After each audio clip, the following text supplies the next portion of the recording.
بسم اللہ الرحمن الرحیم۔ السلام علیکم ورحمۃ اللہ وبرکاتہ۔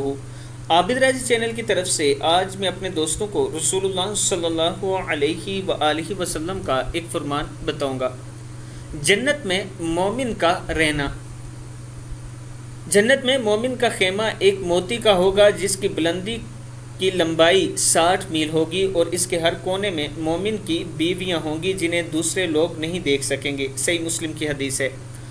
جنت میں مومن کا خیمہ ایک موتی کا ہوگا جس کی بلندی 60 میل ہوگی، اور اس کے ہر کونے میں مومن کی بیویاں ہوں گی جنہیں دوسرے لوگ نہیں دیکھ سکیں گے۔ صحیح مسلم کی حدیث ہے۔ میں پہلے بھی عرض کر چکا ہوں کہ مومن وہ ہوتا ہے جو اللہ اور اللہ کے رسول صلی اللہ علیہ وآلہ وسلم کے حکم کے مطابق زندگی گزارے، اور جن چیزوں سے آپ صلی اللہ علیہ وآلہ وسلم نے روک دیا ان سے رک جائے، اور ان کاموں پر عمل کرے جن کو رسول اللہ صلی اللہ علیہ وآلہ وسلم نے کرنے کا حکم دیا، جیسے صحابہ کرام اور اہل بیت کرتے تھے جو کام۔ اللہ تعالی ہم سب کو رسول اللہ صلی اللہ علیہ وآلہ وسلم کے فرمان کے مطابق زندگی گزارنے کی توفیق عطا فرمائے۔ السلام علیکم ورحمۃ اللہ وبرکاتہ۔